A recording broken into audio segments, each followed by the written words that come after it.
Hallo julle. Hallo daar. Ons het verlede week het ons gesels oor die kwessie van sinvol rus en dit het baie interessante gesprek ontlok. Ek wil dit nou nie 'n eensydige ding maak nie, maar baie nogal van vroue. Ek wil sê net vroue. Ja.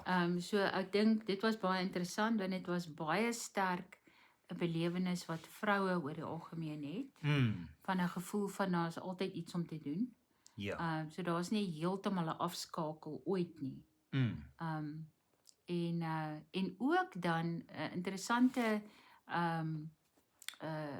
terugvoer van my hele lewe dan hierdie kontemplatiewe lewe. Hoe is dit dat jy met dit sukkel? Hoe is dit dat jy nie hierdie ding onder die knie het nie? En eintlik hoe ek het daaroor gedink en wat dit eintlik op hierdie stadium is, dink ek is baie bewus daarvan.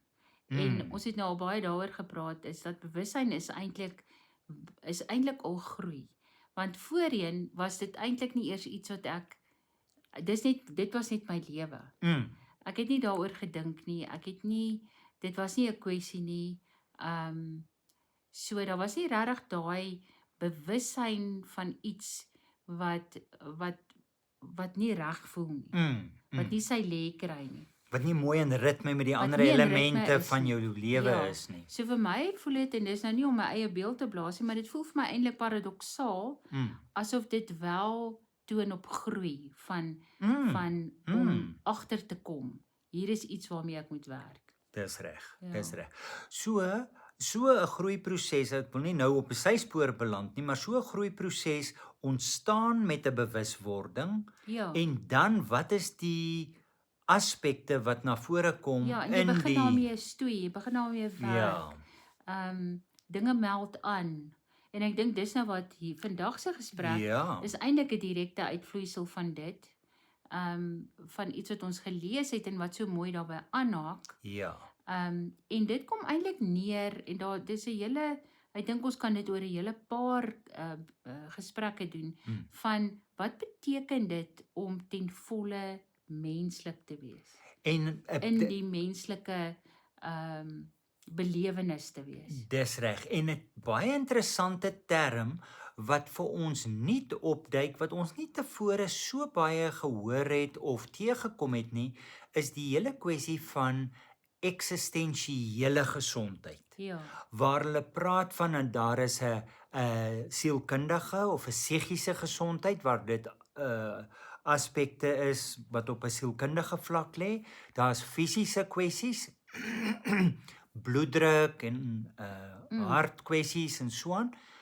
Maar eksistensiële gesondheid lê 'n bietjie op 'n ander veld en dit is 'n bietjie vaag, maar dit gaan daaroor hoe gesond lewe jy? Ja, hoe gesond is jou belewenis van lewe? Dis reg. Ja. Dis reg.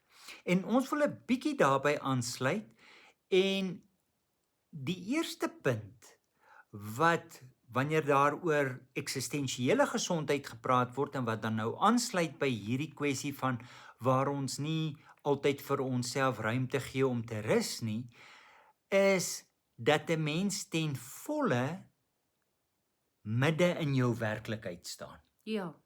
Ja, dat jy in voeling met die werklikheid is. Dis reg. En nie 'n ideaal van hoe jy jou werklikheid wil hê nie. Nie 'n begrip van wat jou werklikheid is nie. Of wat hy behoort te wees nie. So dis nogal 'n baie groot ding. Ja. Dit is nie net, dis iets wat mense sê en sê maar natuurlik, ek is in my lewe, ek is in hierdie lewe van my, maar tot watter mate aanvaar ek situasies? Ja. Tot watter mate erken ek situasies dat ek sê dit is hoe dit is? En tot watter mate is ek eerlik met byvoorbeeld die realiteit van hoeveel energie het ek eintlik? Ja. Is dit realisties om onbepaald net aan te gaan? Ja, maar ook hoe trots is ek om hulp te vra byvoorbeeld? Ja. Is dit iets wat ek nie gaan doen nie al wis ek myself uit in die proses? Met ander woorde, dit is ook 'n valse geloof in my eie vermoëns eintlik en dan Ja. in die realiteit van wat van my verwag word of wat ek van myself verwag. Ja. So dis eintlik 'n geweldige belangrike ding om daaroor te dink. Hoe is ek in die realiteit, in die werklikheid van my lewe? Ja, met ander woorde, tree ek werklik tot my werklikheid toe. Ja. Ja. En dis nogal 'n want mense sal vir jou sê, maar ek doen. Maar nou ignoreer ons goed, né? Dis reg. Jy weet En byvoorbeeld. en daar blyk dit hoe belangrik bewussyn is. Ja. Toe jy nou gepraat het van die feit dat jy bewus is dat dit is. Dis 'n groot ding. Ja. Want ons kan sê, maar ek is in my werklikheid. Ek leef my werklikheid. My werklikheid is dat ek nooit af het nie, Dis hy. byvoorbeeld. Dis hy. Ja, maar is dit werklik so? Is dit die realiteit? Ja. Is dit iets wat ek 'n kondisionering, is dit wat alles goeders is wat nie eintlik realiteit is nie. Dis valse geloof wat ons in sekere dinge het. Dis maniere wat ons groot gemaak is. Dis wat die samelewing van ons verwag, ons dink verwag. Alles wat daarmee saamgaan. Wat nie regtig fisiese werklikheid is nie. Dis alles gebaseer op wat is assumptions? Veronderstellings. Ja. Ja. Ja. Want saam met die kwessie van om 'n mens se werklikheid, 'n mens se realiteit om midde daarin te staan, word ook die kwessie aangeraak van om nie met 'n geleende waarheid te werk nie. Met ander woorde, eintlik iets wat jy nie verseker van jouself weet nie, maar wat jy eintlik gekondisioneer is om te glo. Kom ons veronderstel nou. Dis nie noodwendig so nie, maar kom ons veronderstel jy het in 'n huis groot geword waar jou pa verskriklik daarop gesteld was dat jy nie leedig moet rondsit nie. Jy het gesê as jou pa inkom, jy mag nie lees nie. Ja, ek moenie lê op my bed te lees nie. Daar's beter goed om te doen. Daar's beter goeders om te doen. So daar kom 'n boodskap deur en dit word 'n geleende waarheid. Ja. Dis my pa se waarheid. Dis jou pa se waarheid. Maar miskien ook 'n waarheid wat hy weer geleen het. Dis reg. So, maar in elk geval dit is vir my nie dit is nie hoe ek dit eintlik geglo het nie, maar dis wat ek geleer het om te glo. En dit het naderhand so ook vanuit wie jy is en vanuit jou geaardheid, het dit so geïnternaliseer geraak dat dit jou werklikheid geword het. Hierdie geleende waarheid het jou werklikheid geword. En dit hang ook saam om die autentieke outeur van jou lewe te wees. Dis baie nou aan mekaar geskakel.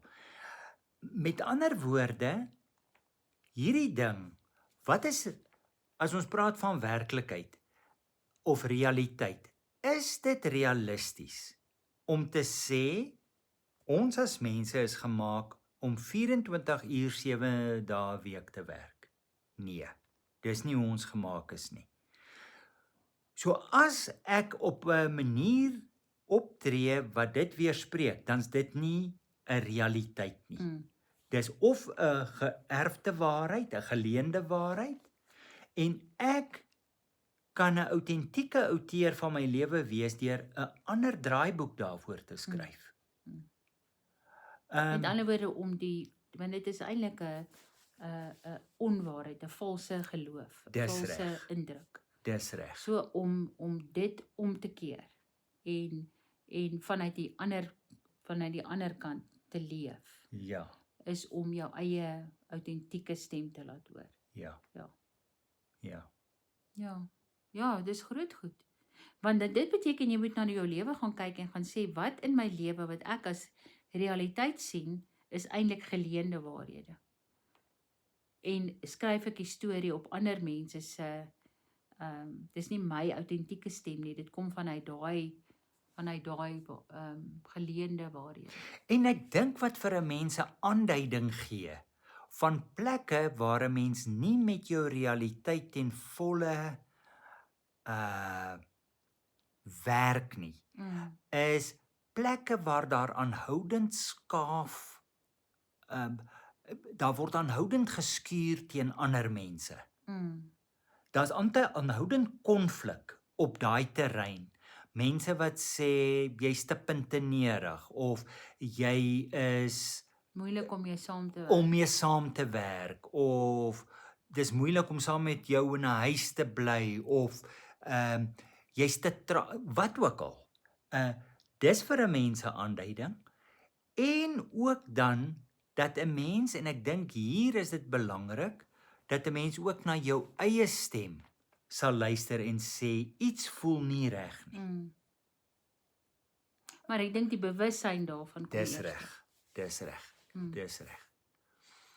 Ja, so as 'n mens oor hierdie dinge begin praat, dan kom 'n mens agter 'n mens is so vasgewoel eintlik in 'n hele web van aannames, oorgeerfde sienings, gelowe, persepsies van onsself, en daarom is eksistensiële gesondheid so belangrik, want dit sê vir ons, hoe lewe ek my lewe?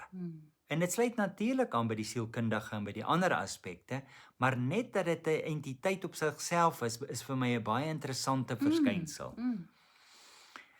Baie dankie julle. Lekker om met julle te gesels en ons doen dit volgende week weer. Mooi bly, lekker week almal.